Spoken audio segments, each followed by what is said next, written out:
Ottawa, Canada announced on Tuesday, December 12, it would buy 18 used Australian jets instead of new Boeing Super Hornets, signaling limits in its unwavering friendship with its U.S. neighbor. A little more than a year after saying it would buy 18 Super Hornets for more than $5 billion, and amid trade tensions, Ottawa formally rejected the deal in favor of used planes from Australia. Senior government and military officials said the Australian F-18 fighter jets will fill an Air Force interim capability gap while Ottawa holds a competitive procurement process for a new fleet. We have received an official offer from the Australian government regarding the sale of 18 jets, and we intend to follow up on this offer, Public Services and Procurement Minister Carla Qualtrough told a press conference.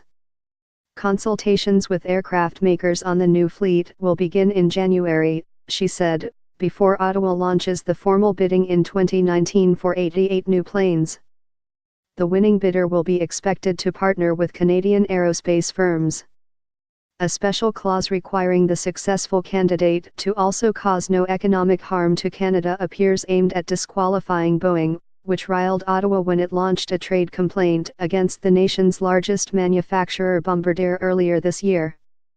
Qualtrough insisted that no firm will be excluded from the competition. However, bidders responsible for harming Canada's economic interest will be at a distinct disadvantage compared to bidders who aren't engaged in detrimental behavior, she added. Prime Minister Justin Trudeau's Liberals in 2015 scrapped 3 previous administrations' plans to purchase state-of-the-art, but costly Lockheed Martin F-35 fighter jets to replace Canada's aging F-18 fleet. Canada spent 2 decades helping to develop the stealth fighter with the United States and its allies. But it is currently the only nation in the partnership not yet committed to buying the F-35s. Trudeau had proposed picking up 18 new Super Hornets as a stopgap while it reset the competition. But that deal fell apart after Boeing filed a trade complaint against Bombardier in an effort to keep Bombardier's new C-Series jetliners out of the U.S. market, resulting in 300% duties being slapped on the planes. Payback for Boeing complaint. Attempts by Boeing to put tens of thousands of aerospace workers out of work across Canada is not something we look on positively, Trudeau told reporters in October when he went to Washington to press U.S. President Donald Trump on the issue. And I certainly mentioned that this was a block to us making any military procurements from Boeing.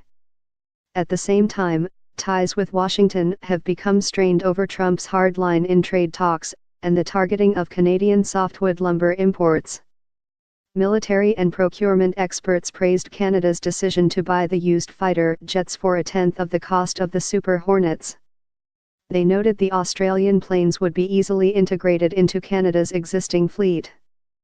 I don't think the purchase of used Australian fighter jets makes as much sense as expediting the purchase of new jets, but it makes more sense than the previous plan to buy a new fleet of aircraft to use temporarily while running a competition to buy more new aircraft for a full fleet replacement, said Dave Perry, an analyst at the Canadian Global Affairs Institute in Ottawa.